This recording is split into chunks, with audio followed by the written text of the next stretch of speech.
মাহফিলকে আপনি হেদায়েতের জন্য কবুল করেন। আমরা যারা মাহফিলে হাজির হইলাম আপনার ওলিরা বানিয়ে এখানে কাউকে দিলেন। রব্বির হামহুমা কামা রাব্বায়ানি সগীরা। ওয়া সাল্লাল্লাহু তাআলা আলা খায়রি খালকি মুহাম্মাদিন ওয়া আলিহি ওয়া আসহাবিহি ওয়া আজওয়াজিহি ওয়া আতবাইহি أجمعين رحمنا معهم برحمتك يا أرحم الراحمين. السلام عليكم ورحمة الله وبركاته.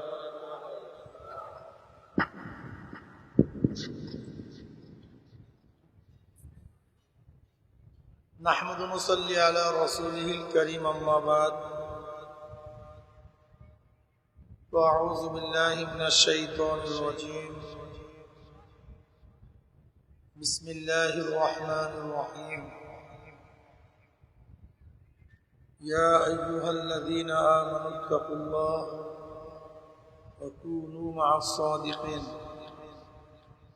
شوي درود شريف. اللهم صل على سيدنا ونبينا وشفيعنا وحبيبنا ومولانا محمد صلى الله عليه وعلى آله وأصحابه وبارك وسلم. شوي درود شريف. اللهم صل على سيدنا ونبينا وحبيبنا ومولانا محمد صلى الله عليه وعلى آله وأصحابه وبارك وسلم. اللهم صل على سيدنا ونبينا وحبيبنا ومولانا محمد صلى الله عليه وعلى آله وأصحابه وبارك وسلم. الله পাকের বান্দা জনাব মুহাম্মদ রাসূলুল্লাহ সাল্লাল্লাহু আলাইহি ওয়াসাল্লামের উম্মতগণ, আল্লাহ পাক রব্বুল আলামিন আপনাকে আমাকে দুনিয়ার সমস্ত ফিতনা ফাসাদ থেকে পরিত্রাণ দিয়ে কোরআন ও হাদিসের মজলিস, আলেম ওলামা, মুমিন মুত্তাকিন, জাকিরিন শাকিরিনদের গুরুত্বপূর্ণ এক দামি মজলিসে আসার বসার বলার শোনার তৌফিক আল্লাহ পাক দান করছেন। শুকরিয়া তান সবাই বলে আলহামদুলিল্লাহ। দীর্ঘদিন পর্যন্ত বিভিন্ন কায়দায় আপনাদের দ্বারে দ্বারে কানে কানে মাহফিলের দাওয়াত পৌঁছাবার চেষ্টা করা হয়েছে। অনেক লোকের অনেক সুযোগ সুবিধা থাকা সত্ত্বেও তারা মাহফিলে আসতে পারে নাই। প্রত্যেক কপাল পোড়ার চার দোকানে আড্ডার মধ্যে লিপ্ত, কেউ গান শোনার মধ্যে, টেলিভিশনের ড্যান্স দেখার মধ্যে, কেউ বা বেহুদার গল্প উজাবের মধ্যে। কপাল পোড়ার মাহফিলে আসতে পয়সাও খরচ হয় না, কষ্টও হয় না, তা সত্ত্বেও কিন্তু কপাল পোড়া মাহফিলে আসতে পারে নাই। হে কপাল পোড়া বদনসিব, তোমার চাটকি ছাড়া আড্ডা, ব্যবসা বাণিজ্য তো একটু পরেও শুরু করতে পারবা, মাহফিল তো আর কিছুক্ষণ পরে থাকবে না। আজকের মাহফিলের আমি শেষ বক্তা, আমার পরে কোনো আলোচকও নাই, আর আমি সারা রাত তো বয়ানও করব। সামান্য কিছু সময় আলোচনা করব, খুব খেয়ালের সাথে কথাগুলি শোনা চাই।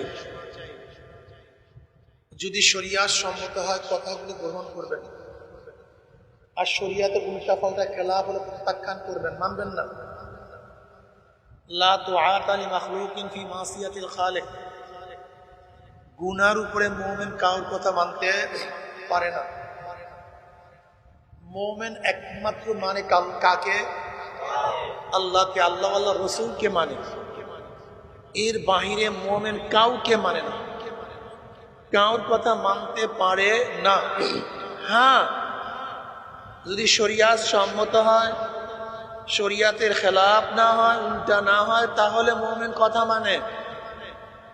কিন্তু যদি শরিয়াতের উল্টা পাল্টা কোনো কথা, হুকুম মাও দেয়, তাহলে মুমিন মায়ের কথা মানে না। যদি সেই আদেশটা শরিয়াতের খেলাফ বাবা করে, তাহলে আমি মুমিন হিসেবে বাবার হুকুম মানতে কি আশ্চর্য হয়ে গেছেন নাকি? আমি মানতে, স্বামীর কথা মানা স্ত্রীদের জন্য সবচেয়ে বেশি জরুরি। এত জরুরি আর কোনো জিনিস নেই। কিন্তু শরিয়াতের খেলাফ যদি হুকুম স্বামীও দেয়, তাহলে স্ত্রীর জন্য তা মানা জায়েজ নেই। কথাটা বুঝতে হবে। এই ইমানকে মজবুত করে। আসলে আমাদের সমস্যা ইমানের মধ্যে, আমাদের ভেজালটা ইমানের মধ্যে। আসলে আমি কে, আমার কাজটা কি, এইটা অনেক মুমিন মুসলমানরাই জানে না। এর মূল কারণ কি জানেন নাকি? আমাদের ঈমান, আমাদের ইসলাম হলো বংশক্রমে। আসলে বুঝিয়া শুনিয়া অনেকেই মুমিন হই নাই, ইসলামও গ্রহণ করি নাই। উত্তরসূরি হিসেবে পাওয়া ঈমান ও ইসলামের পাওয়ার খুবই কম, একেবারে শক্তিশালী না, দুর্বল। কিন্তু যারা সাধনা করে ঈমান আনছে, ইসলাম আনছে, ইসলাম গ্রহণ করছে, তাদের ঈমানের পাওয়ার, ইসলামের পাওয়ার অনেক অনেক অনেক অনেক বেশি। অবস্থা কি? আব্দুল্লাহ ইবনে হুযায়ফা রাদিয়াল্লাহু তাআলা আনহু রোমে গেলেন ঘোরার জন্য। হযরত ওমর ইবনে খাত্তাব রাদিয়াল্লাহু তাআলা আনহুর জামানায় রোমের প্রেসিডেন্ট ছিলেন হেরাক্কেল। বহু তার নামের ব্যাপারে ইশকাল আছে, হেরাক্কাল না হেরাক্লিয়াস, হেরাক্লা, যাই হোক রোমের প্রেসিডেন্ট। তিনি জনাবে মুহাম্মদ রাসূলুল্লাহ সাল্লাল্লাহু আলাইহি ওয়াসাল্লামের কথা আগের থেকেই জানতেন। সপ্তম হিজরিতে হযরত আবু সুফিয়ান রাদিয়াল্লাহু তাআলা আনহুর সাথে হেরাক্কালের যে ঘটনা ঘটছিল, বুখারীর মধ্যে দীর্ঘ রওয়ায়াত আছে, আপনারা অনেকেই পড়ছেন বা পড়েন নাই। যেহেতু তিনি আহলে কিতাব ছিল, হেরাক্কাল একজন আহলে কিতাব এবং একজন বড় পাদ্রী ছিল, খুব জানতেন, অনেক জ্ঞানের অধিকারী ছিলেন তিনি। হেরাক্কাল যেহেতু নবী আলাইহিস সালাতু ওয়াস সালাম সম্পর্কে সাহাবায়ে কেরাম রিদওয়ানুল্লাহি তাআলা আলাইহিম আজমাইন সম্পর্কে জানতেন যে সাহাবারা লোভী নয়, ভয় পায় না, ঈমান ইসলাম রক্ষার্থে তারা সব কিছু বিলীন করতে পারে, উজাড় করতে পারে। এই খবর তার কাছে ছিল, তার কিতাবের মাধ্যমে তিনি জানতে পারছেন। মনে রাখতে হবে, জনাবে মুহাম্মদ রাসূলুল্লাহ সাল্লাল্লাহু আলাইহি ওয়াসাল্লাম সম্পর্কে যেরকম আগেকার কিতাবে বেশারাত দেয়া ছিল, এইভাবে জনাবে মুহাম্মদ রাসূলুল্লাহ সাল্লাল্লাহু আলাইহি ওয়াসাল্লামের সাহাবাদের সিফাত, আওসাফ, গুণ সম্পর্কেও আগেকার কিতাবের মধ্যে হুবহু লেখা ছিল। সে সম্পর্কে আমরা জানি। ওমর ইবনে খাত্তাব রাদিয়াল্লাহু তাআলা আনহু যুবক বয়সে, ওমর রাদিয়াল্লাহু তাআলা আনহু ইসলাম গ্রহণ করছেন, তখন তার বয়স কত ভাই? 27। ওমর ইবনে খাত্তাব রাদিয়াল্লাহু তাআলা আনহু নবুয়াতের পঞ্চম অথবা চতুর্থ নবুয়াতের বছর তিনি ইসলাম গ্রহণ করছেন, যখন মুসলমানের সংখ্যা 39। এই ওমর ইবনে খাত্তাব রাদিয়াল্লাহু তাআলা যুবক বয়সে যখন নবী আলাইহিস সালাতু ওয়াস সালাম নবুয়তে সাবেত হয় নাই, ওই সময় ওমর ইবনে খাত্তাব রাদিয়াল্লাহু তাআলা সিরিয়ায় গেছিলেন। সিরিয়া যাওয়ার পরে এক পাদ্রীর ওখানে গেছেন। পাদ্রী তাকে বলতেছে যে আসো, তুমি আমার গির্জার মধ্যে আসো। ওমরকে ডাকলেন, তিনি গেলেন, গিয়া দেখেন গির্জার মধ্যে মাটির স্তূপ। পাদ্রী ওমর ইবনে খাত্তাব রাদিয়াল্লাহু হাতের মধ্যে একটা কোদাল এবং টুকরি দিয়ে বলতেছে, এই মাটির স্তূপগুলো সরাইয়া দাও। ওমর রাদিয়াল্লাহু বলছে, আমি কেন সরাতে যাব? আমি সরাবো কেন? এটা তো আমার দায়িত্ব না। পাদ্রী বলছে না, তোমাকে সরাতে হবে। ওমর রাদিয়াল্লাহু বললেন না, আমি সরাতে পারবো না। পাদ্রী ওমর ইবনে খাত্তাব রাদিয়াল্লাহু তাআলা ইসের কপালের মধ্যে, ইসের মধ্যে, গালের মধ্যে একটা থাপ্পড় কষায়া দিছে। যেহেতু ওমরই মেজাজ তো জন্মগতই হয়, তবিয়াত তো সাধারণত জন্মগতই হয়। যেহেতু তার গালের মধ্যে থাপ্পড় দিছে, ওমর রাদিয়াল্লাহু হাতের মধ্যে যেই ফাররা ছিল, কোদাল ছিল, সেই কোদাল একটা বাড়ি মারছে। পাদ্রীর অবস্থা ক্রাশিন, রক্ত ঝরতেছে। ওমর রাদিয়াল্লাহু তাআলা দৌড়াইতে অনেক দূরে চলে গেছেন। একটা গাছের নিচে বসছে। সেই গাছের পাশেই অদূরই একটা গির্জা ছিল। গির্জার মধ্য থেকে পাদ্রী ওমর ইবনে খাত্তাবকে দেখতেছেন খুব ভালো মতো। পাদ্রী গির্জার থেকে বের হয়ে আসছে। আসার পর বলছে, তোমার নাম কি? বলে, আমার নাম ওমর। বাড়ি কোথায়? মক্কায়।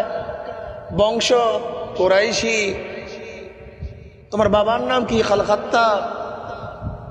আচ্ছা, তুমি সেই ব্যক্তি, তুমি আসো, এদিকে আসো। ওমর খাত্তাব রাদিয়াল্লাহু তাআলা গির্জার মধ্যে নিয়ে গেছেন। খুব আদর করতেছেন, আপ্যায়ন করতেছেন, শ্রদ্ধা সম্মান করতেছেন। ওমর রাদিয়াল্লাহু খুব ভয় পেয়ে গেছেন।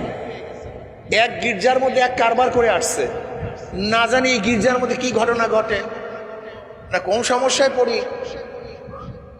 কিন্তু পাদ্রীর খেদমত এবং শ্রদ্ধা নিবেদন এটা আর্টিফিশিয়াল ছিল না, এটা প্রকৃত ছিল।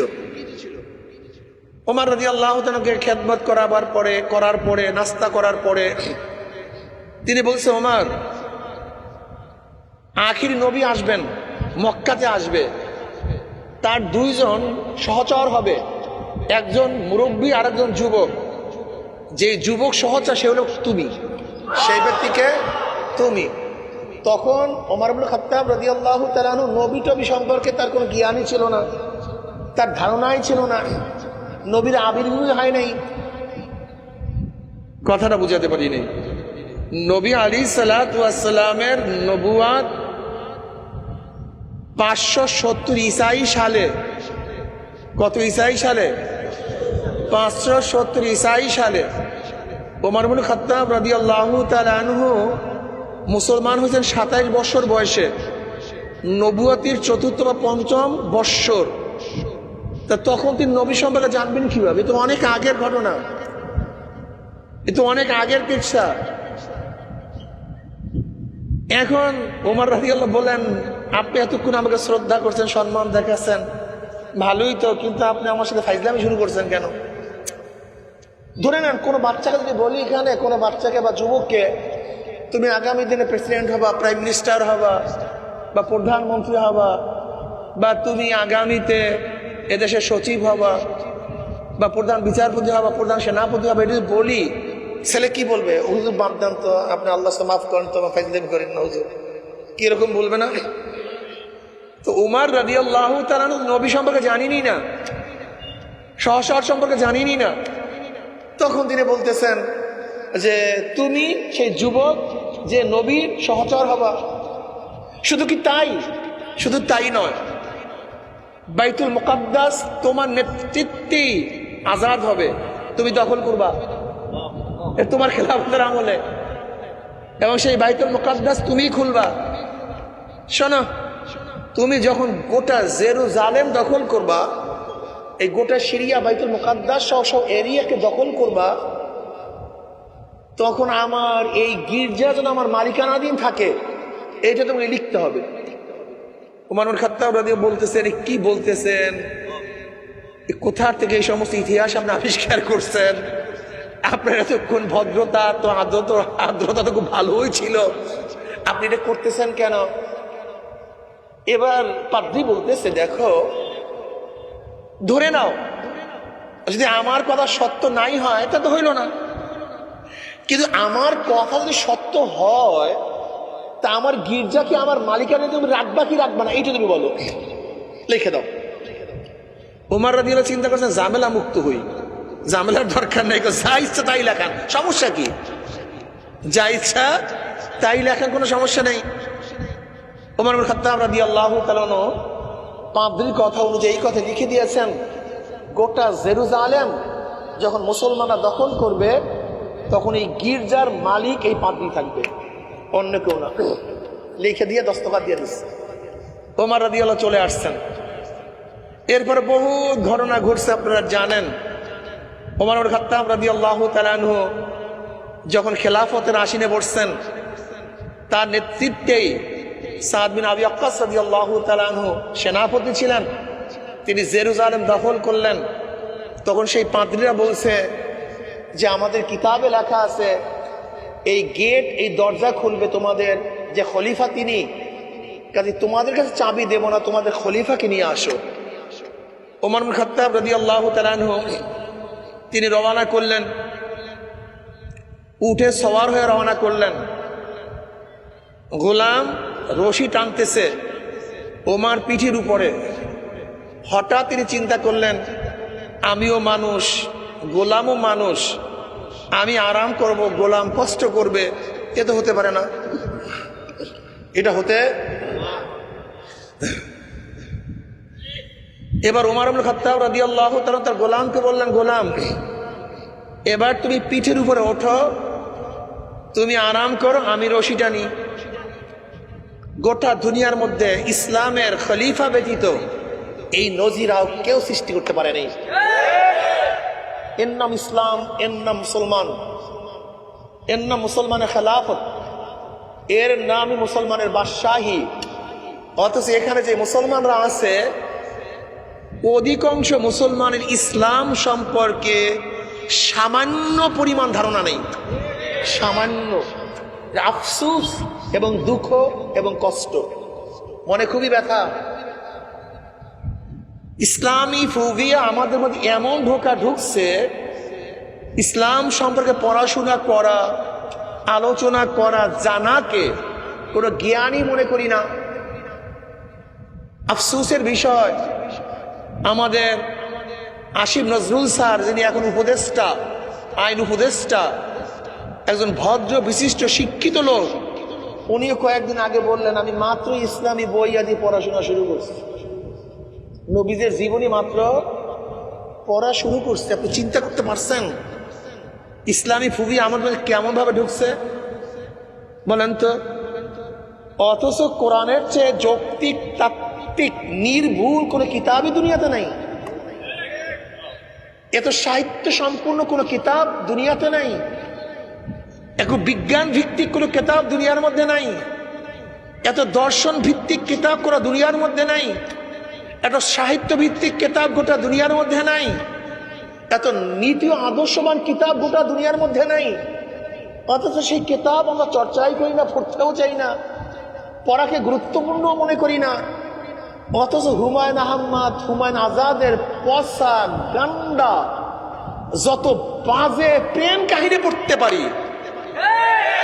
এর আদর্শের কিতাব আমরা পড়তে পারি না। দুঃখ এবং কষ্ট, কপালটা পোড়া, এই জাতির কপাল পোড়া, এই জাতিটা কপাল পোড়া জাতি। যত নভেল, নাটক, যার মাধ্যমে চরিত্র একেবারে 12টা না কয়টা বাজা যায় কইতে পারি না, 13টা 12টা ভাজাইয়া শেষ হয়ে যায় চরিত্র, এইগুলি পড়াশোনা করি। কিন্তু যার মাধ্যমে মানুষ মানুষ হয়, সেই মানুষ হওয়ার কিতাবগুলি আমরা পড়িও না, পড়তে চাইও না, মনেও করি না, বরং মনে করি এটা জ্ঞানী না, জাহেল কোথাকার, বিয়াকুফ কোথাকার। এবার ওমর ইবনে খাত্তাব রাদিয়াল্লাহু তাআলা রশি টানেন, গোলাম উপরে আসেন, পালাক্রমে একজনে টানেন, একজনে উঠেন, আর একজনে উঠেন, আর একজনে টানেন। আল্লাহর কি গ্রীষ্মা! যখন সিরিয়ার মধ্যে ঢুকবে তখন পালা হলো ওমর ইবনে খাত্তাবের, যিনি খলিফাতুল মুমিনিন, রশি টানার পালা, আর গোলামের উপরে ওঠার পালা।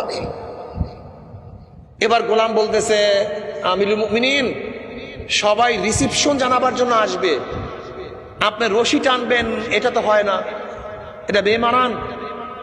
এবার আপনি উপরে উঠুন, আমি রশি টানি। বলে না, পালা তো আমার, আমার পালা তোমাকে দেব কেন? আমাকেই আমার পালা বহন করতে হবে, কাজ করতে হবে। আমি তোমাকে দেব না, আমি রশি টানবো। অথচ আমাদের কেউ যদি একটু ক্ষমতার মালিক হই, সামান্য নিজেকে মানুষই মনে করি না, নিজে কি হয়ে গেছে নিজেই জানি না। আশ্চর্য বিষয়, আশ্চর্য বিষয়। একজন মেম্বার যে জনপ্রতিনিধি, তিনি ওয়াদা করছিলেন জনগণের খেদমত করবেন, কিন্তু মেম্বার হওয়ার পরে দেখা যায় বড় জালেম হয়ে গেছে। একজন চেয়ারম্যান ঘরে ঘরে ঘুরছিলেন ভোট চাওয়ার জন্য, জনগণের খাদেম হবেন, কিন্তু ভোটে হওয়ার পরে বড় বড় জালেম হয়ে গেছেন। ওই এমপি মিনিস্টার ওই একই কেস, হুবাহু একই কেস। ভুলে যায় তার ওয়াদা, আমাকে খেদমত করার সুযোগ দিয়ে দেন। কি করার? কি লেখেন না আপনাদের দেশে পোস্টার মনে লেখে না? কি করার সুযোগ দেন ভাই? যে খেদমত করে তাকে আরবিতে কি বলে? জোরে বলেন। যে খেদমত করে আরবিতে তাকে বলে খাদেম। যদি চেয়ারম্যান সাহেবকে বলে আপনি খাদেম, হ্যাঁ আমি আমাকে খাদেম বললেন, আমাকে খাদেম বললেন, আমাকে অপমান করলেন। অথচ এই বিয়াকুবে লিখছে খেদমত করার সুযোগ দিয়ে দেন। এই বিয়াকুব লিখছে, জাহেল লিখছে, এই জাহেল লিখছে আমাকে খেদমত করার সুযোগ দিয়ে দেন। কিন্তু যখনই সেই খেদমত যে করে তাকে বলি খাদেম, আমি খাদেম কেন? আমি চেয়ারম্যান সাহেব, আমি এমপি সাহেব। তুই এমপি সাহেব না চেয়ারম্যান সাহেব, তুই জালেম সাহেব। তুমি জালেম সাহেব, তুমি ধর্ষক সাহেব, তুমি চোর সাহেব, তুমি ডাকাত সাহেব, তুমি বদমাশ সাহেব। এই হলো অবস্থা। খেদমত করার সুযোগ দিয়ে দেয়। সব মিথ্যা, সব মিথ্যা। সত্য বলতে এখন আমরা জানি না। এখানে কারা আছেন যারা মিথ্যা কথা বলি না? আমরা কয়জন আছি? হাত জাগায়েন না, হাত তুলিয়েন না। ইস্তাফতা নাফসাক ইস্তাফতা কলবাক, ইস্তাফতা কলবাক ইস্তাফতা নাফসাক। আমি আমার কাছে প্রশ্ন করি, আপনি আপনার কাছে প্রশ্ন করেন। দোস্ত তুই কোথায়? হয়তো বাজার, এখানে ঘরের মধ্যে। এটা কি ভাই বলেন তো? এটা কোনো যুবকরা বর্তমানে মিথ্যা মনে করে? হ্যাঁ, অর্থাৎ ডাইরেক্ট কবিরা গুনাহ। আপনি বুঝেন, কবিরা গুনাহ হালকা হইতে হইতে হইতে হইতে এই পর্যন্ত পুষছে যে জানি না এটা কবিরা গুনাহ, ডাইরেক্ট কবিরা গুনাহ। বাদাম কেনার জন্য গেছেন, বাদামওয়ালা বাদাম মাপা শুরু করছে, আপনি কি করতেছেন? খোটা শুরু করছেন। এটা কি বলেন তো? হালাল না হারাম? জোরে বলেন। কিছু মনে করি, অথচ হারাম, ডাইরেক্ট হারাম, ডাইরেক্ট হারাম। চরিত্র কই মুসলমান? আমি তো দেখি না, আমি তো মুসলমানই দেখি না, খুবই কম। মুসলমানদের সাথে কেউ ব্যবসা করতে চায় না, লেনদেন করতে চায় না, কেউ আমানত রাখতে চায় না, মুসলমানদের সাথে কেউ ব্যবসা বাণিজ্য করতে চায় না। কেন? তাহলে ধোঁকাবাজি, টাকা দিবেন। আরে ভাই, আমিও ছোটখাটো একজন ব্যবসায়ী। এই টুপিওয়ালা দাড়িওয়ালাদের সাথে ব্যবসা করিয়া দেখছি। ওমর ইবনে খাত্তাব রাদিয়াল্লাহু তাআলা আনহু, সেই বাস্তব ঘটনা। এক ব্যক্তি একদিন ওমর ইবনে খাত্তাব রাদিয়াল্লাহু তাআলা সামনে একজনের তারিফ করতেছে, প্রশংসা করতেছে। খলিফাতুল মুমিনিন অমুক এত ভালো, এত ভালো, এত ভালো, এত ভালো। তিনি ধমক দিছেন, তুমি তার সাথে লেনদেন করছো? লেনদেন তো করি নাই। লেনদেন করার আগে তুমি কিভাবে বলো তিনি ভালো?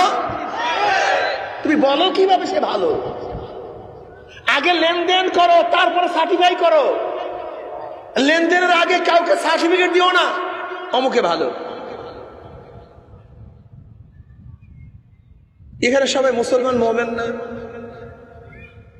আচ্ছা বলেন তো, ধরে নেন এই মাঠটা সমান বিশাল এক গোডাউন, এই মাঠ ভর্তি, ধরেন 100 ফুট উঁচা এক গোডাউন, এই মাঠের এরিয়ার চেয়ে বড়। এই গোটা গোডাউনের মধ্যে ডায়মন্ড, ডায়মন্ড ছিলেন তো, হ্যাঁ, হীরক খণ্ড, যে একটা খণ্ডের দাম 200 কোটি টাকায়, মার্বেলের মতো, এত দামি দামি পাথর। এই গোটা গোডাউনের মধ্যে সব ডায়মন্ডে ভরা, সব স্বর্ণের বার, 1 বড়ি 2 বড়ি 3 বড়ির বার, এই গোটা গোডাউনের মধ্যে। বলেন তো কি পরিমাণে স্বর্ণ ধরবে? কথা বলেন না কেন? কি পরিমাণের ডায়মন্ড ধরবে? এই গোটা গোডাউনের চাবি আপনার কাছে, ধরে নেন মনে মনে, এই গোটা গোডাউনের চাবি আপনার কাছে। এখান থেকে যদি হাজারো ডায়মন্ড নেন বা স্বর্ণ নেন, কেউ দেখবে না। চুরির অপবাদে আপনি অপবাদী হবেন না, দুনিয়া অপমান হবেন না, অপদস্থ হবেন না, কেসে পড়বেন না। শুধু একমাত্র আল্লাহ দেখবে। কে দেখবে? বলেন তো, সুযোগ পেয়েও এখান থেকে একটা স্বর্ণ মুদ্রা সরাবেন না, এরকম কয়জন আছেন? হ্যাঁ না বলিয়েন না, কিন্তু আগেই বলছি, হ্যাঁ না বলিয়েন না। ইস্তাবদা নাফসাক, এখানে প্রশ্ন করেন, এখানে প্রশ্ন করেন যে আমি কোন দরজায় আছি। আর না কিয়ামতের মধ্যে আল্লাহ পাক হিসাব নিকাশ নেবেন, এটা পরের কথা। আগে নিজেকে হিসাব নাও। ওমর ইবনে খাত্তাব রাদিয়াল্লাহু আনহু হাসিবু ক্বাবলা আন তুহাসাবু, তোমার কাছে হিসাব নেওয়ার আগে তুমি তোমাকে হিসাব নাও। দেখেন তো কয়জন আছি, যেই কয়জন আছি ওই কয়জন মোমেন, আর যেই কয়জন নাই ওই কয়জন ভেসাল। বুঝতে পারি রাগটা করছেন নাকি? দেখেন তখন অবস্থাটা কি। অনেকেই আমার কাছে প্রচুর, হুজুর এত মুসলমানের দেশ, এত মুসলমানের দেশ, এত মোমেনের দেশ, এখন বলতেও পারি না, সহ্য করতে পারি না। আমি বলতে চাই এগুলো এত মুনাফিকের দেশ, এত মুনাফিকের দেশ, এত মুনাফিকের দেশ। বুঝতে পারি না, এখন বলতেও তো পারি না, কি করবো বলেন? এত বলা হচ্ছে এত মুনাফিকের দেশ, এত ফাসেকদের দেশ। মোমেন কই? ওয়াদা খেলাফ মোমেন বলেন, মোমেন করে না ফাসেকরা, হিসেব মুনাফিকরা করে। ওয়াদা খেলাফ করেন না কয়জন আছেন? আপনি মোমেন কোথায়? আমানত দিলে খেয়ানত মোমেনরা করে না মুনাফিকরা করে? তা আপনি কি মিথ্যা কথা মুনাফিকরা বলে না, বেঈমান ইশারে মোমেনরা বলে? তা আপনি কি? আহারে, সব জান্নাতি, সব জান্নাতি। কোথায় চরিত্র, কোথায় আদর্শ? কোথায় চরিত্র, কোথায় আদর্শ? বিশ্বাস করবেন কিনা জানি না, বেঈমানদের মধ্যে যে আদর্শ এবং চরিত্র আছে, নীতি আছে, আমাদের নামধারী মুসলমানদের মধ্যে তার সিকি পরিমাণ আদর্শও নেই। যান আপনি জাপানে, একটা ধোঁকাবাজি পাবেন না। যান আপনি জাপানে, একটা মিথ্যা পাবেন না। যান আপনি জাপানে, 2 নম্বর মালকে 1 নম্বর বলবে না। যান আপনি জাপানে, লেনদেনে আপনার সাথে বেঈমানি করবে না। অথচ আমরা মোমেন দাবি করি, মুসলমান দাবি করি, চরিত্রের অবস্থাটা কিন্তু বুঝি না কিছু। আপনারা আল্লাহকে ভয় করেন না, আল্লাহকে মানেন না, পাগল হয়ে গেছেন কোন দুনিয়ার জন্য? হ্যাঁ, সারাদিন দুনিয়া দুনিয়া, এত পাগল হয়ে গেছেন কেন? পাগল হয়ে গেছে, না চরিত্র আছে, না আখলাক আছে। যুগে যুগ পর্যন্ত এই আমাদের নেতারা আমাদেরকে বেঈমান বানায় ফেলাইছে। এই নেতারা বেঈমান বানায় ফেলাইছে, মুনাফিক বানায় ফেলাইছে। আজকে নেতাদের কাছে যাওয়ার পরে ইয়াবাখোর হই, গাঁজাখোর হই, মদখোর হই, ডাকাত হই, খুনি হই, ধর্ষক হই। বুয়েটের ছাত্র আবরার, তাকে হত্যা করছে কারা? বুয়েটের ছাত্ররা। বুয়েটের ছাত্র আবরার। আপনারা জানেন বুয়েটে ভর্তি হওয়ার জন্য সবচেয়ে মেধা লাগে।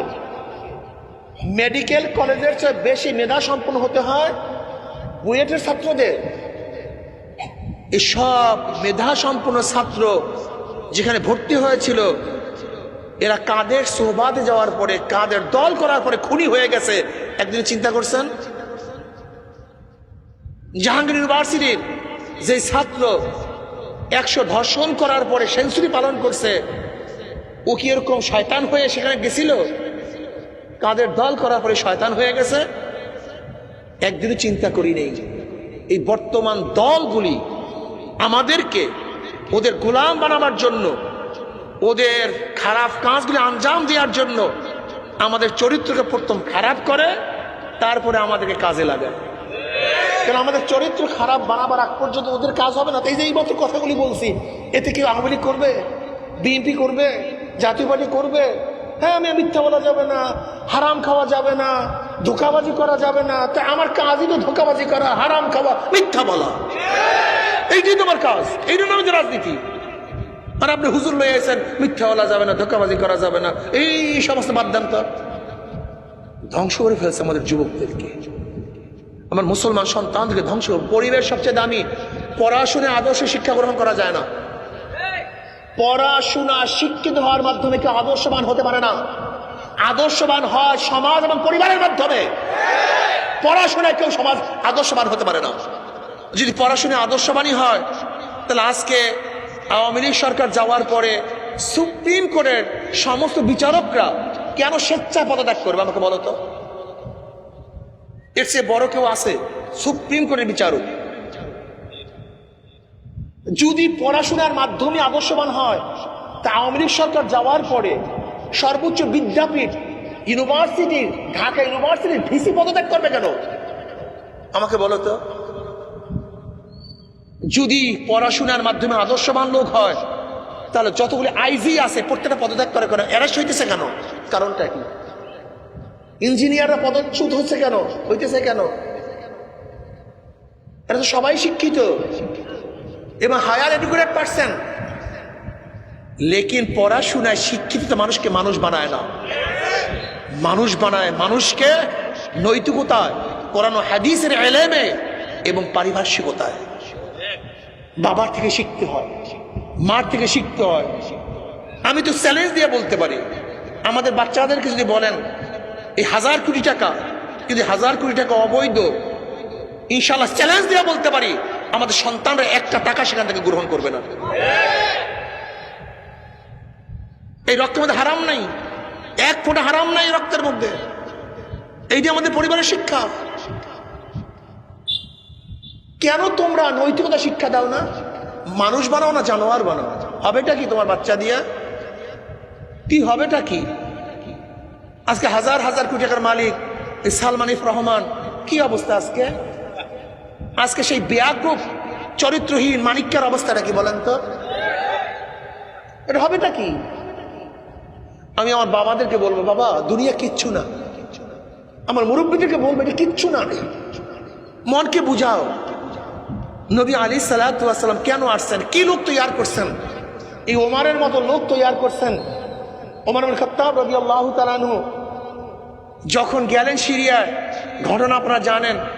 সেই পাদ্রী, ও যে জুয়ান বয়সে যার কাছে লিখিত দিয়ে আসছিল, সে এসে কাগজ নিয়ে হাজির। বলল, ওমর এই দস্তখত চেন ওই টাকার, তুমি কি লিখছিলাম মনে আছে?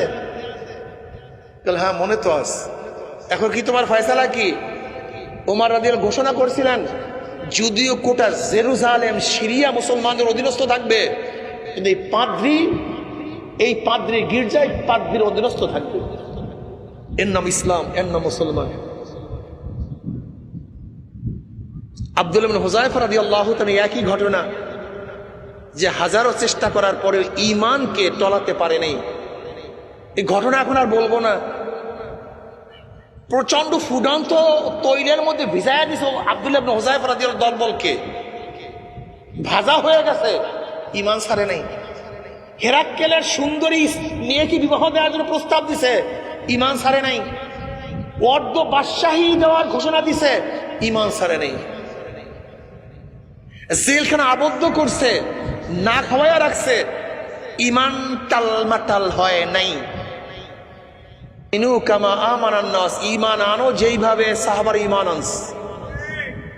আমার যুবক বাবারা, মুরব্বী বাবারা, ঈমান আনো, ইসলাম মজবুত করে ধরো, দেখো মজা আর মজা, মজা আর মজা, মজা আর মজা, শান্তি আর শান্তি, শান্তি আর শান্তি, শান্তি আর শান্তি। এজন্য আল্লাহ পাক কি বলেন? ইয়া আইয়ুহাল্লাযীনা আমানুত্তাকুল্লাহ ওয়া কুনু মা'আস সাদিকিন। শিক্ষায় মানুষকে মানুষ বলে করে না। বড় শিক্ষিত হইলেই মানুষ মানুষ হয় না। মানুষ মানুষ হয় একজন মানুষের কাছে যাওয়ার পরে। মানুষ মানুষ হয় একজন মানুষের কাছে যাওয়ার পরে। তুমি কি দেখো নাই দাহিয়াতুল কলবি রাদিয়াল্লাহু তাআলা নিজের হাতে, নিজের ঔলাদ যার 70 জন মেয়ে বাচ্চাকে নিজের হাতে দাফন করছে জেতা অবস্থায়। কিন্তু নবী আলাইহিস সালাতু ওয়াস সোহবতে যাওয়ার পরে এই দাহিয়াতুল কলবি এত দামি হয়ে গেছে।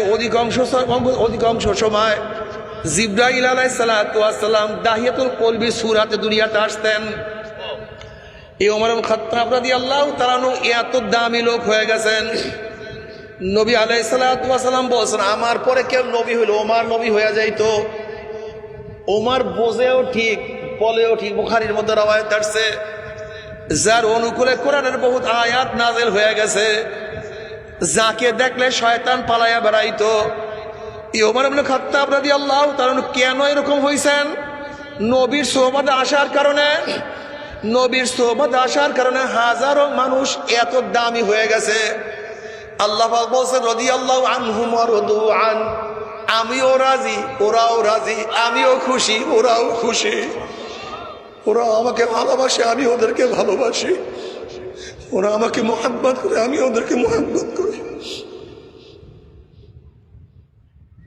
এ আমার যুবক বাবারা, আমার মুরব্বী বাবারা, আমার পর্দার মা বোনেরা, আমার মাওলাকে নিয়ে থাকো, আমার মাওলাকে নিয়ে চলো, আমার মাওলাকে নিয়ে হাঁটো, আমার মাওলাকে নিয়ে আসো,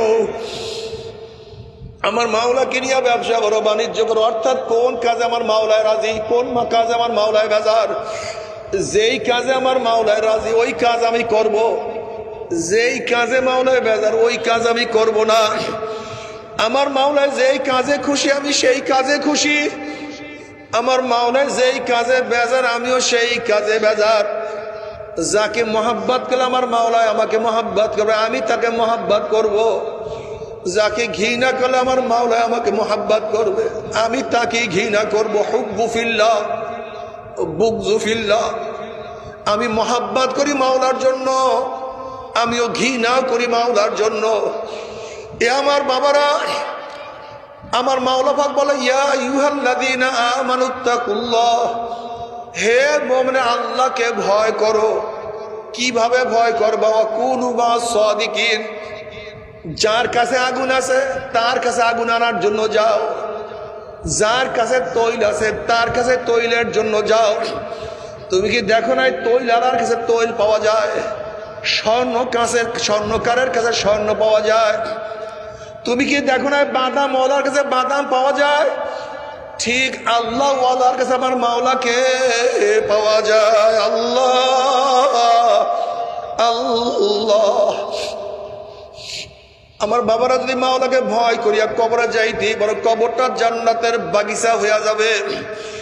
মাওলাকে ভয় করিয়া যদি কিয়ামতের ময়দানে উঠতেই পারো, আমার মাওলা আরশের নিচে জায়গা করিয়া দিবে। আল্লাহ তুমি কবুল করিয়া নাও।